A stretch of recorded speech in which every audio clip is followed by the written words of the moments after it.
up, guys? It is us again. Welcome to the Takita and Kimberly podcast show. I am one of your hosts, Takita.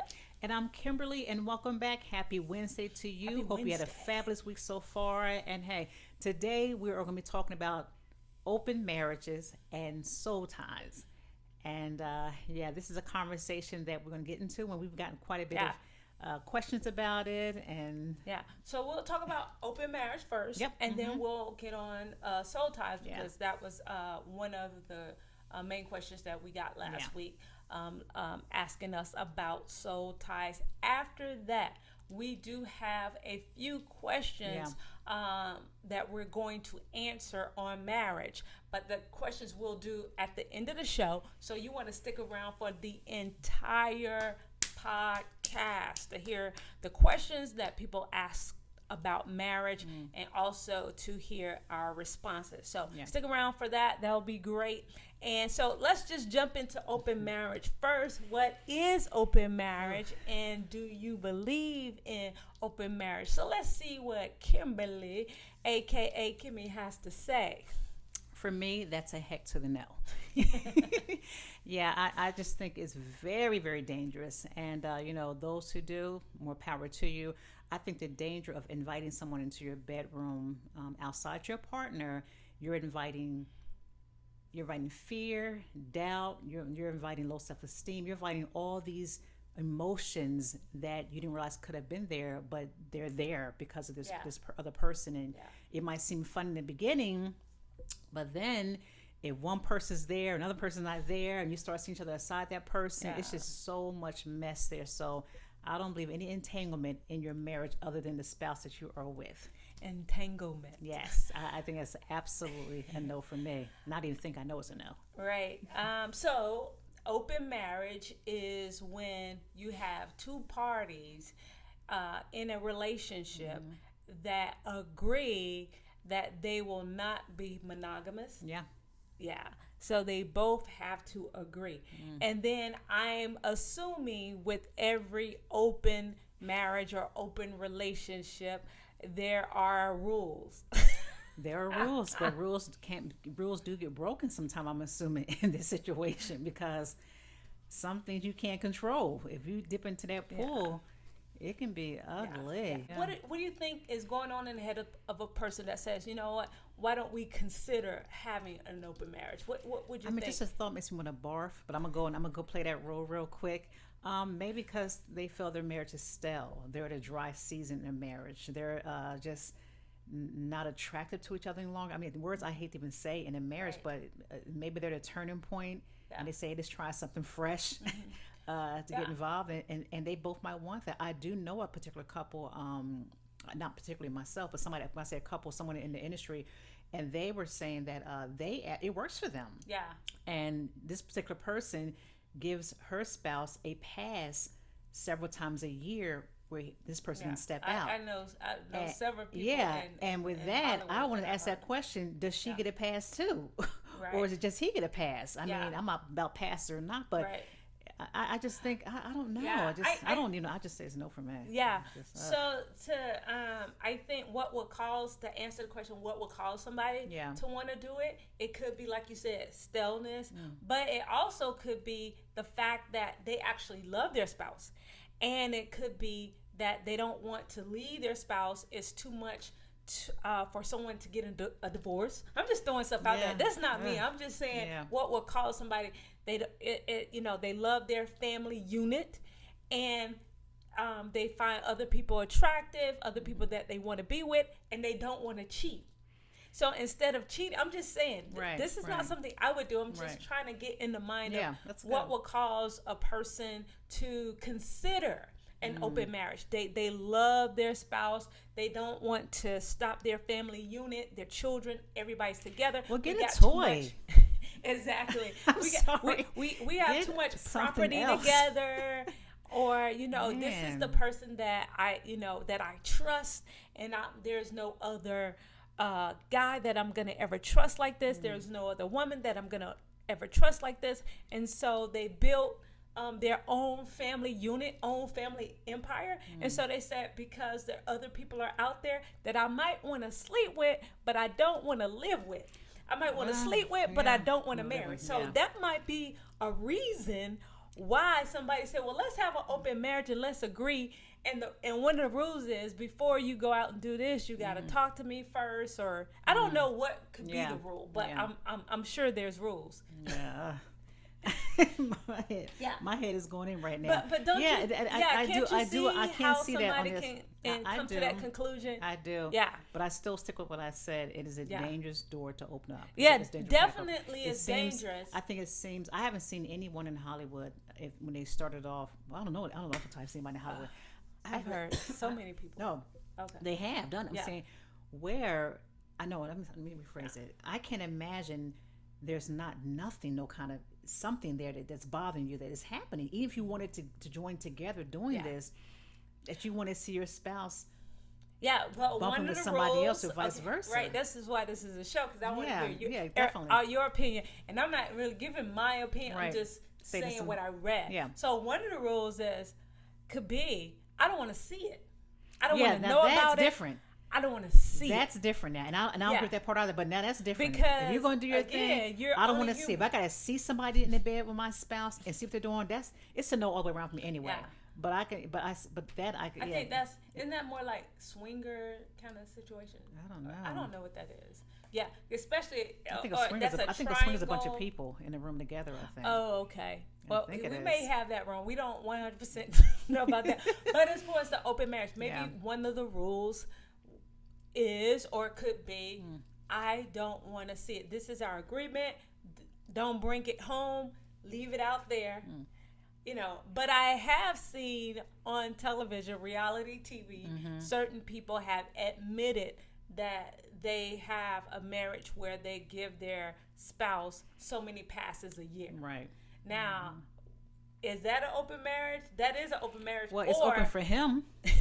Open for her. Right. Is it open for both of them now to have that pass? Can they both have that pass?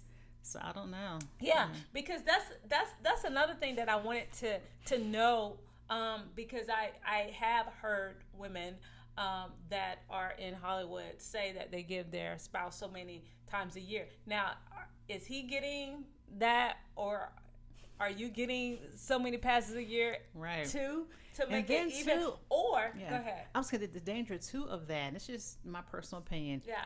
When you even do it that way, that person you're seeing can become so addicted to you. Right. Yeah. I mean, you might say to that person, "Hey, this is a one-time thing," or whatever times you're going to make it be, and that person, you might sleep with somebody who's going to really wreck your life up. So, that's the danger of that too. That person might not want to break it off. Yeah. You might have in your mind, you can do it, but the person you're laying there with might not do it. So it's scary. That is something I don't want to think about. Yeah. No, that's true. Yeah. Totally true. I don't know how to pull it off. So I'm trying to get in the heart and mind of those that are pulling it off. Yeah, some people are pulling it off. And feel like it's okay. Because again, back to the rules. Back to the rules. The rules could be, I don't want to see that person, or don't bring it in the house. And I'm thinking, if you just assume that your partner cannot be monogamous, right, then the way of keeping him or her is by saying you have your get out of jail cards like Monopoly. You exactly. Absolutely not. I mean, hold up. Go ahead. The fact that that some people are thinking only I can keep that person, will run for the border. Yeah. Because if that's an ultimatum for me, that I only I can keep that person so you can have an outing now. Yeah. That's not it. Yeah. And I just think that, listen. Oh, Lord, help me, God. Yeah. I got another one I want to hit you with, though. I'm going to hit you with another one. I'm going to say some full words, and they weren't I was getting ready to say that there are some people that are in open marriages or open relationships, but it's not called that because their spouses have stepped out, committed infidelity, adultery, and they have constantly taking them back. They fussed about it. They argued about it. They got upset. Maybe split for a while, came back.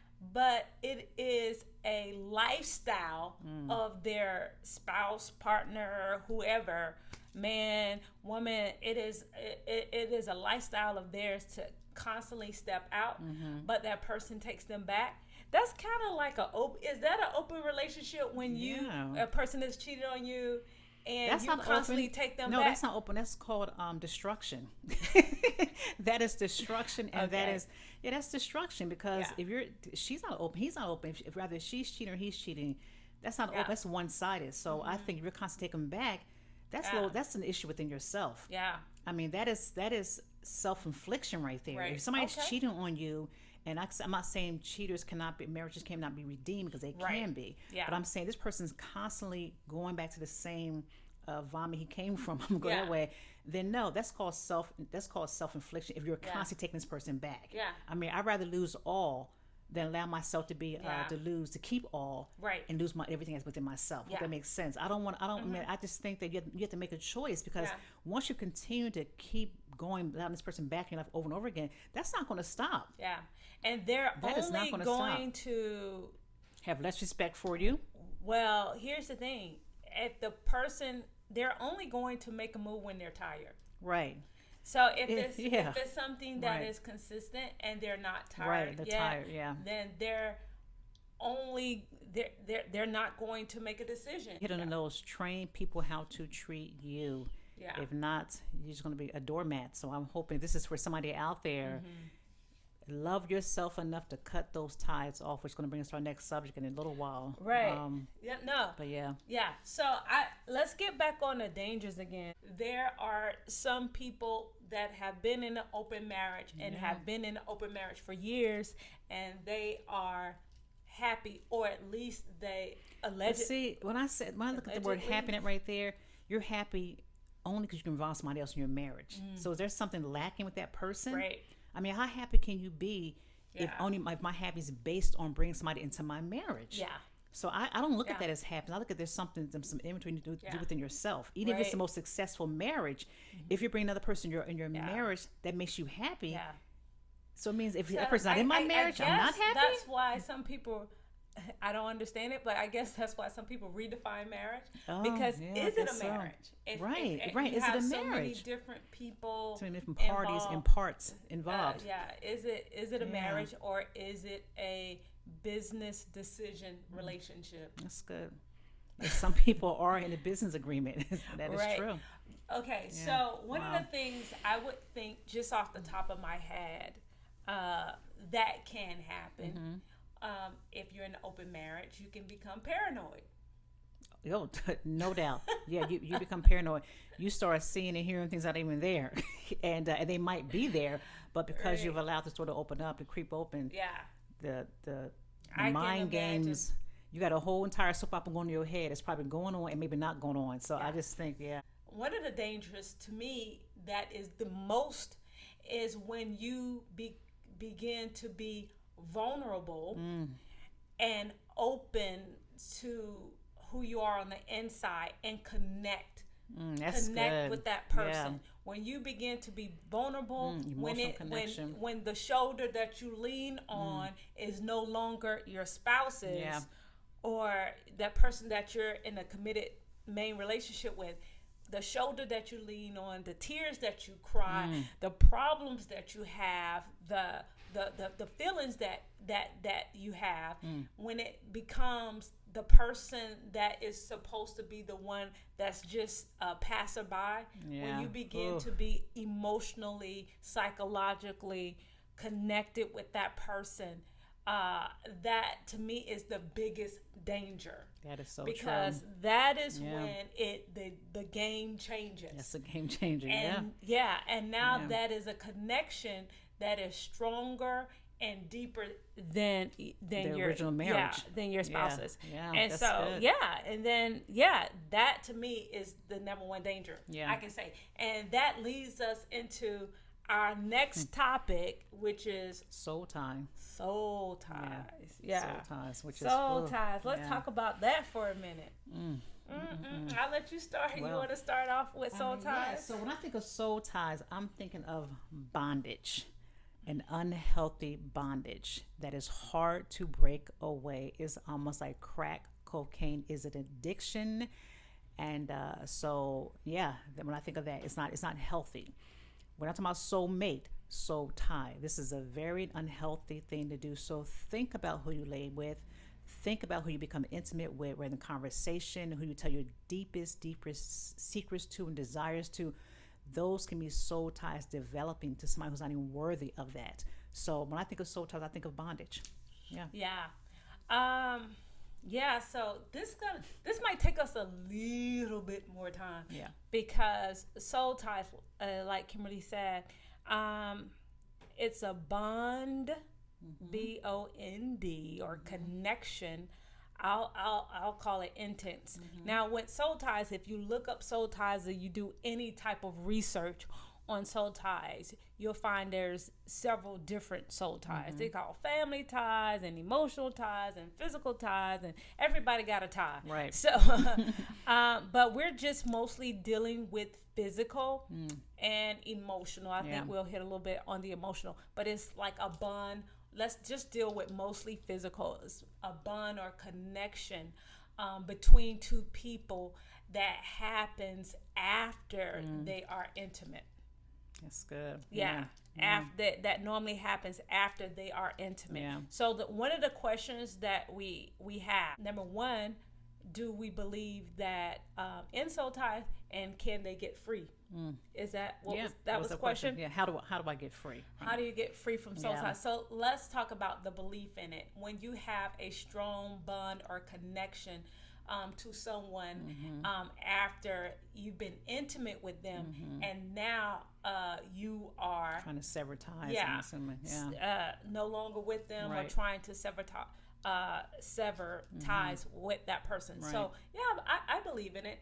I also believe in emotional soul ties, because emotional soul ties, that is an intense closeness that you have with this person that you cannot shake.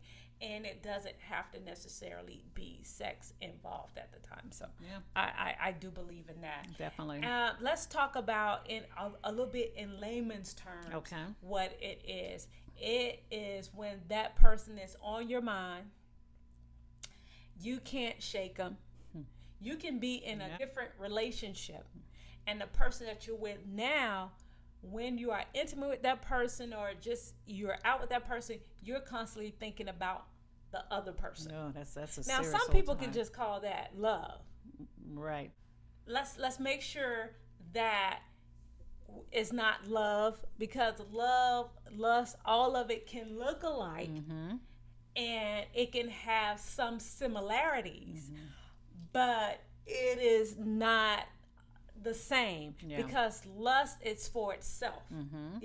Lust is for itself, and what I can get out of the situation, whether what I can get out of physically, what I can get out of it emotionally. You're there for me. I may not be there for you, but you're there for me. You take. Lust, it's always for itself, what I can get.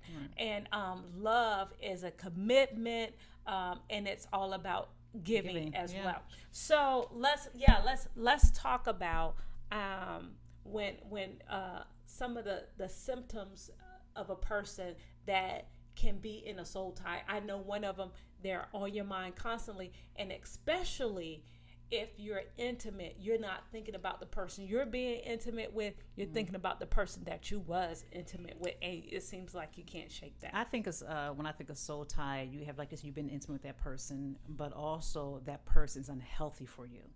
You know, they constantly hurt you, they use you, they talk down you, they mistreat you, all in the same, contents, and you can't shake that, but you still want them. Right. That is dangerous. Yeah. You know you're better than that, but you can't shake the want to be with that person, knowing they treat you less than who you are. Right. That to me is a definition of soul time for me. Oh yeah, for sure. I love that, because a lot of times that is one of the main reasons why I feel like that people, I can say when I first heard the word, that people were saying the word, they felt like they were with a person that is not for them. That is not to be for them. That is not their future. Right. Okay. I don't know how healthy or unhealthy it was, but they were with a person that they didn't believe that this is the one that God had for them. Right. But they couldn't shake it. Couldn't shake it. Couldn't shake it. And an unhealthy soul tie, I mean, you hit it right, you nailed it right on the head, is when, say for instance, a person is in a abusive relationship, whether physical, whether emotional, mentally, whether psychological, mentally, whether, and I found out that this is an abusive relationship. You're in a relationship and somebody is financially abusing you. That's good. Yeah. Financially abusing you, where you're not free to do anything. Yeah. And you cannot break that relationship, or you cannot get over that person. Yeah. And you still going back to that relationship. That is a soul tie. That's a very strong hold, and it's very hard to shake. So you have to really almost go cold turkey. And find a good support team. Delete that Facebook account. You have to delete the phone number. You have to. It's almost like an addict. And you have to wean yourself off of this crack, or wean yourself off this soul tie, because it's like this. You want that next hit. That person does not do you any good, but nobody can tell you anything. So you almost have to hit rock bottom to see yourself at the bottom of that pit and say, what am I doing? And it's going to be very, very hard. That's why we have to be careful who we lay down with, because you're entangling yourself in that person. So that person has all these issues and all this stuff. You're entangling yourself in all that stuff.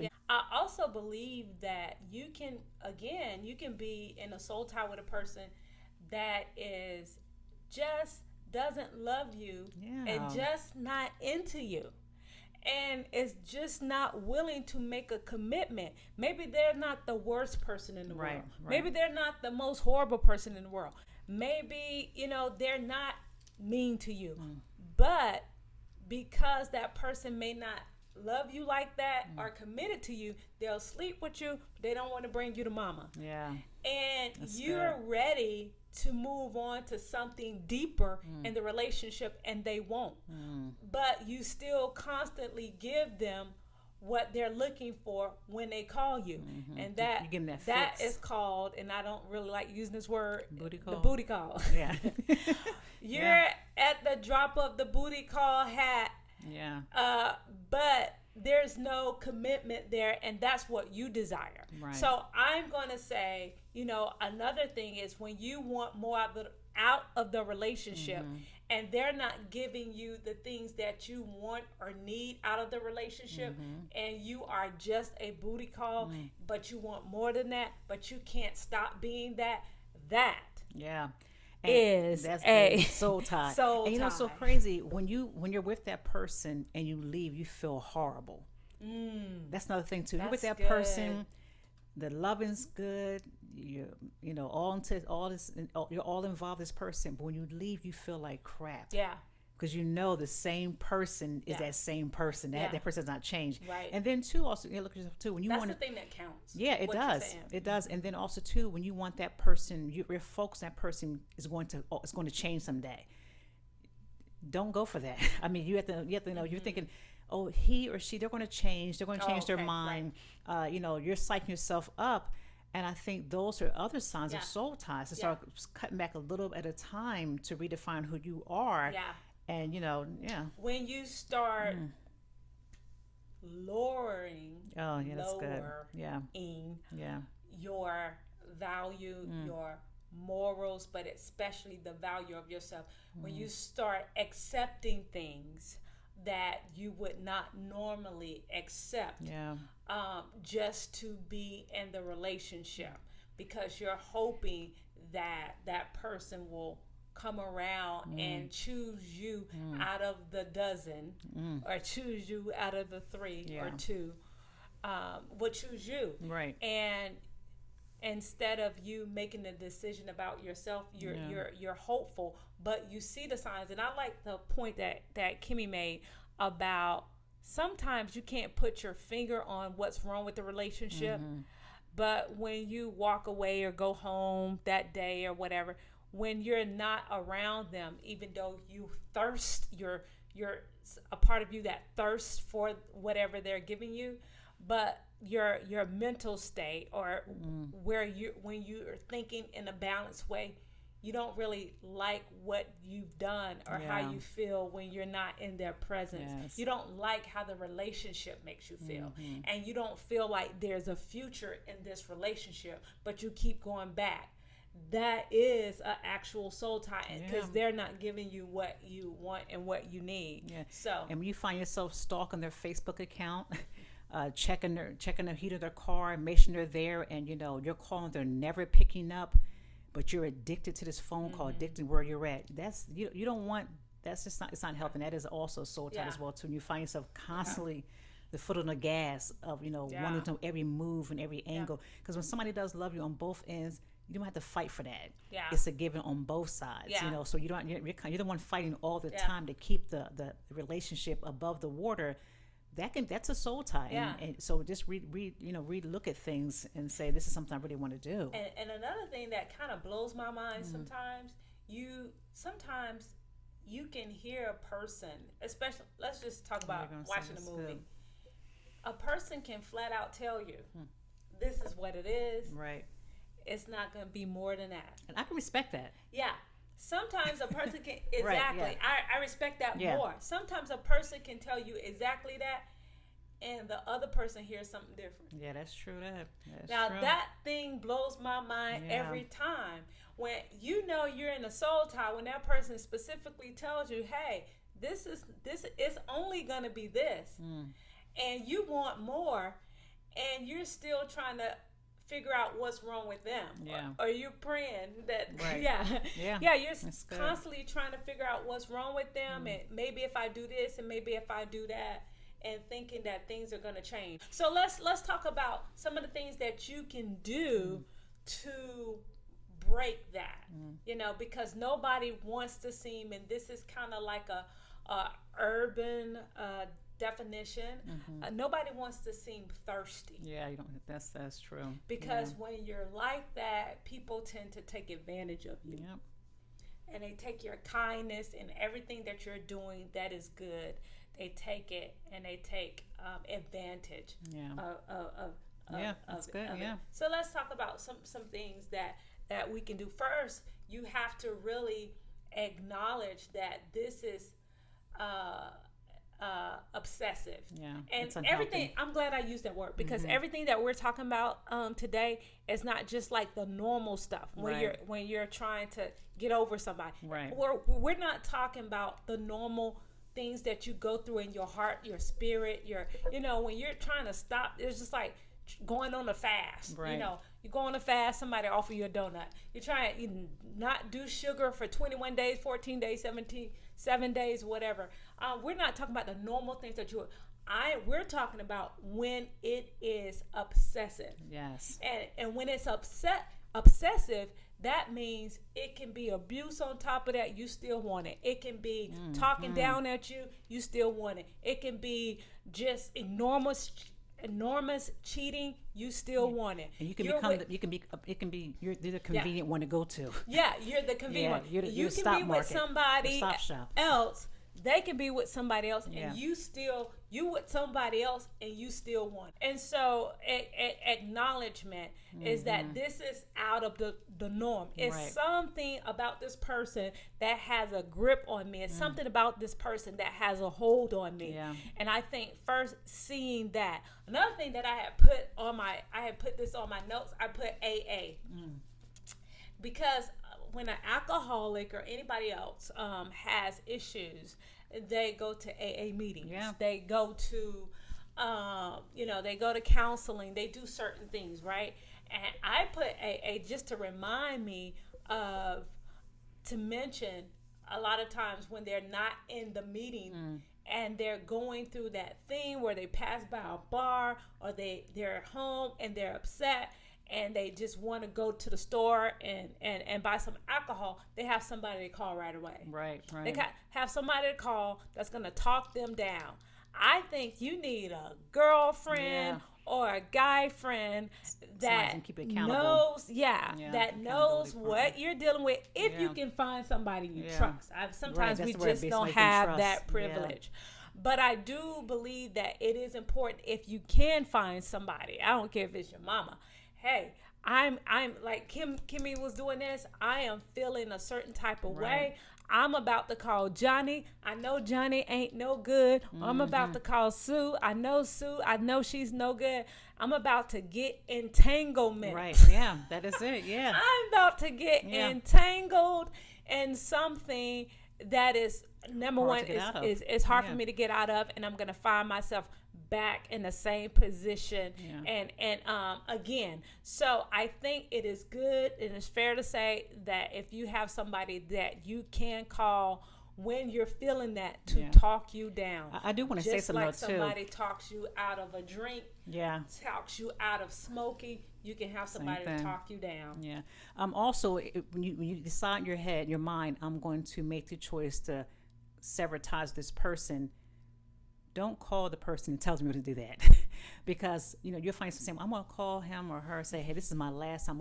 It's over. I'm not no longer. Because what happens in that situation, that person going to put the gas on their. They're going to step their foot on the gas and they're going to up their game up. So you have to make a conscious decision to cut the person off without making an announcement out there. Don't make an announcement on Facebook. Don't tell everybody your business what you're going to do, because if you do it in your mental state that you're going to do this, it's going to work better that way. So don't make an announcement to the world. I'm leaving X, Y, and Z alone. Especially don't call that person and tell them that, hey, this is it. I don't want to see no longer, because they're going to look at it as a joke, because of the fact you've done it several times before. Make a conscious decision. It is over with, and start making the steps by day 3. If you can do make it to day 3, it is start getting better, I'm assuming. Another reason why that is so important, what Kimmy said, don't go ahead and call and try to express yourself to that person. I'm going to tell you another trick. One of the reasons why they may have a great influence on you, and they can talk you out of it. Right. Next thing you know, you're back in the bed. That's number one. Number two, they can say, okay. And that says volumes. Yeah, they can agree with you and say okay. They can just say okay. Believe me, I know what I'm talking about. I said across the desk a lot. It backfires on you. So what you were looking for is that fight. What you was looking for is that chase that they didn't give you, and because they didn't give you a fight for breaking up, and because they didn't chase you, now that your emotions are turned wild. Now you're going and chasing them. Yep, and oh my now gosh. You wonder why they ain't calling. You got somebody else. Why you ain't worried? Why your feelings aren't hurt? You're seeing somebody already. Now you're back in entanglement. Entanglement. Yeah. That's emotional entanglement. Yeah. So one of the things that I said, another thing that I wrote down was, however you're feeling in that situation, that is going to cause you to go back in a situation, do the opposite. Amen to that. However you're feeling, that's pushing you more towards them, do the opposite of how you feel.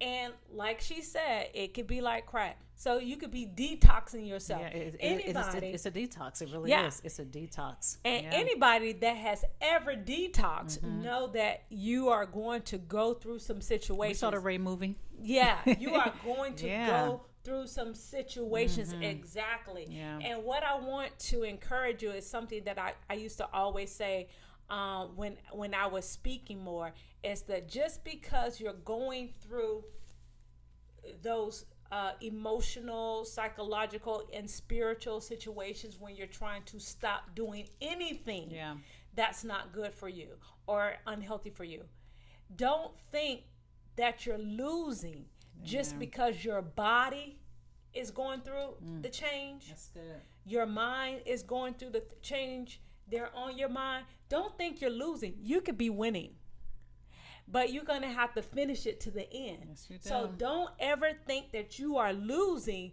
just because your body is not agreeing with your mind. That's right. Yeah. And your mind is not agreeing with your heart. Or your heart's not agreeing with your soul or your spirit. Don't think that you are losing. You're going to go through, your body's going to go through some changes. Your spirit's going to go through some changes. Your emotions are going to go through some changes. Anytime that you're trying to break any change. That's right. So I want to make that clear. That's good. And my last one was avoid people, places, and things. Yes. Avoid people, places, and things. In other words, avoid the person, avoid them at any cost. Avoid places that you think that you're going to bump into them if possible. Okay? Don't go at the same time they go. If it's somewhere, if you go to the gym, they go to the gym. Don't go at the same time they go, because you may not be strong enough to go. Avoid people, places, and things. Things, cologne, clothes, shoes, anything, pictures, anything that reminds you of that person, and you're really serious about breaking that yoke. You can get a whiff of that cologne or a whiff of that perfume, or you can see the pictures where y'all went to Atlanta, the pictures where y'all went to Disney World, the pictures where y'all went to Hawaii, whatever. Avoid that at every cost. Avoid that. Throw stuff away. Get rid of it. Let them come get it. Dump it off somewhere. I don't care. If you're really serious about it, you're going to have to do, for drastic change, you're going to have to do drastic change. Yeah, and learn how to drop the name out of your vocabulary. As in, don't call your friends and tell them about X, Y, and Z. Try not to mention that person's name again. It's almost like you have to do a benediction. Consider them dead almost, literally. I mean, consider them to you actually bury the situation. I wouldn't mention their name. I wouldn't do so. Try journaling, and remind yourself how that person made you feel when you left their presence. That's your reminder. Thank God for the memory. Remind yourself how they made you feel when you left their presence. And if you're not feeling good about yourself, and you feel this, this instant anger or mad or jealousy or all this vindication, run for the border. So I definitely recommend, don't call your friends, don't call songs. They've heard all your stories before. They've heard your stories. They're going to leave. You told your family already. To this point, it's on deaf ear. Yeah. This is up to you now to make a choice. I've had enough. I deserve better. I can have better. But work on yourself now and let that zero go, because he or she's not worth your time. Yeah. Amen to that. All right. That's it. So, that sounds good. Yeah. So, there are a few questions that we are going to answer right now. So, you want to stick around for these questions. So, we talked about open marriage, and we talked about soul ties, and we have a few questions. Marriage has been a disappointment in my life for about 20 years. Should I get a divorce? Only you can answer that question. Really, I mean, that's a long investment, and only you can answer that question. Only you know when you had enough and when you're done. I mean, I can't answer that question myself personally for you, but everybody has a point where I'm done trying. Yeah, and I think because of the longevity of how many years the person has been married, they're considering a divorce. That's 2 decades. Yeah. Do you want to do another decade? Yeah, that's a long time. It is. And I guess my question would be, what are the steps that you guys have taken to turn it around? Yeah. What are the steps? Because like Kimmy said, that is a question that we can't answer should you get divorced, but I can ask, what are the steps that you've taken? Yeah. And have you come to the conclusion that you have done all? Yeah. You've been in it a long time, but sometimes we're in. But are you satisfied with everything that you put in it to turn it around? Yeah. Are you satisfied with counseling, or have you even gone to counseling? Yeah, and I could speak from personal experience. I was married for 20-something years, and I took my marriage very seriously, my vows very seriously, and I tried everything. Yeah. I suggest counseling. I tried everything. Yeah. Before I closed the door, I tried everything. Yeah, you can speak on that. I did.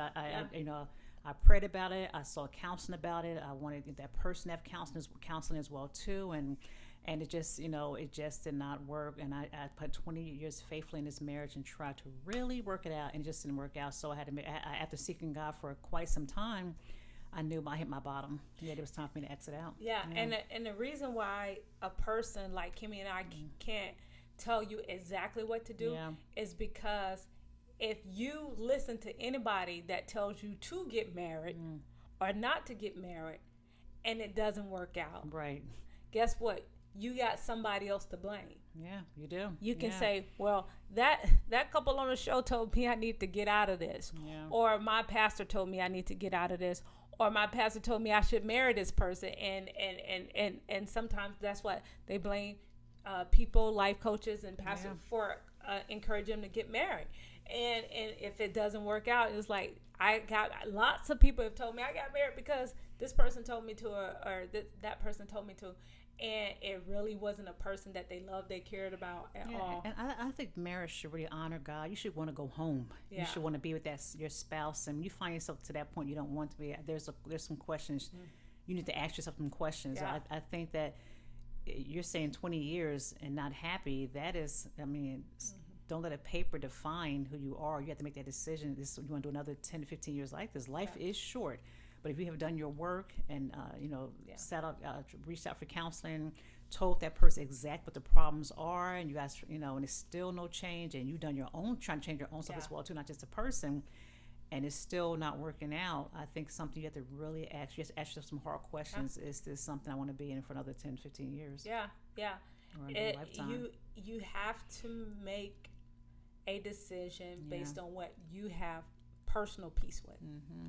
Personal peace with you and peace with your God. Amen to and that you have to go on that. So be moved by that.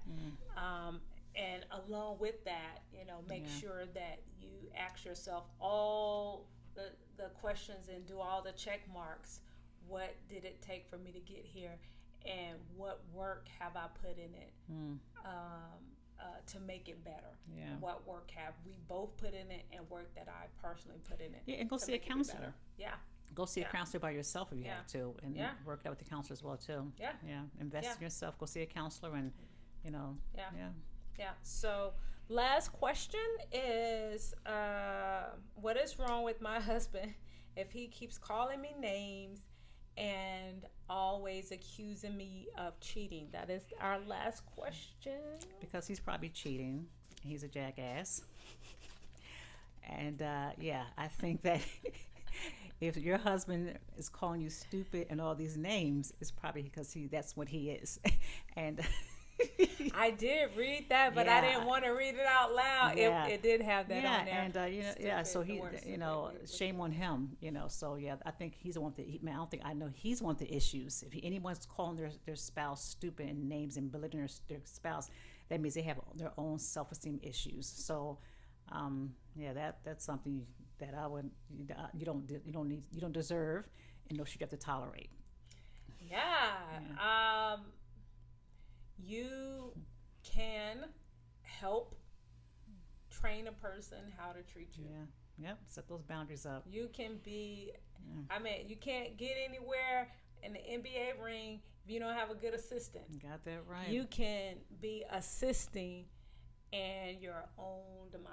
Yeah, definitely. I think you can help in that, and you can do your best to stop it. Mm-hmm. And ultimatums, counseling, those are ultimatums, but make a move. Yeah, ultimatums, with counseling, move, and don't say anything that you're not willing to do. Yeah. I think when you get tired of being tired, when you get sick and tired of being sick and tired, and you don't have to act like somebody else is acting.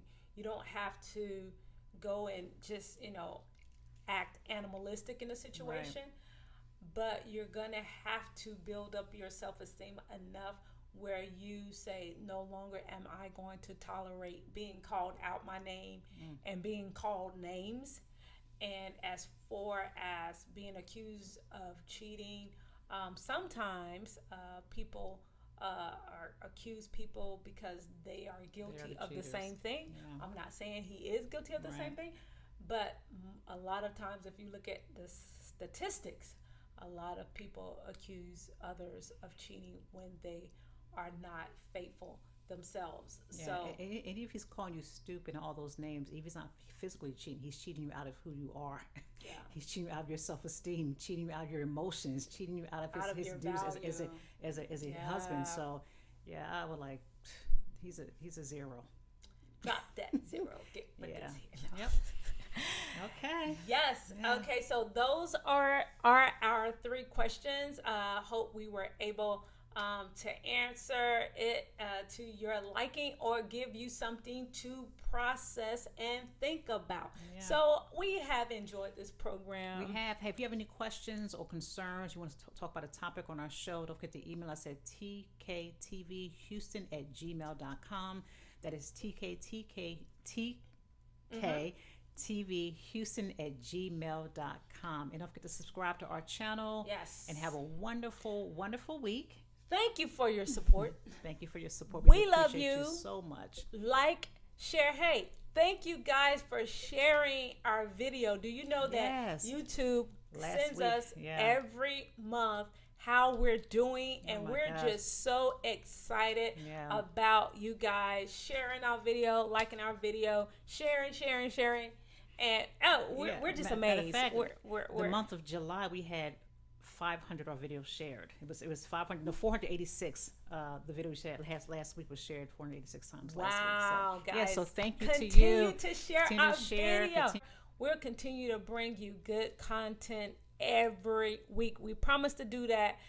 Things that will make you think, things that will bring a light bulb moment to your mind, things that will inspire you, things that will encourage you. We'll continue to bring you good content every week. Until next time, peace and love to you. I'm Takita. And I'm Kimberly. Have a great week. See you next Wednesday. Bye-bye. Bye.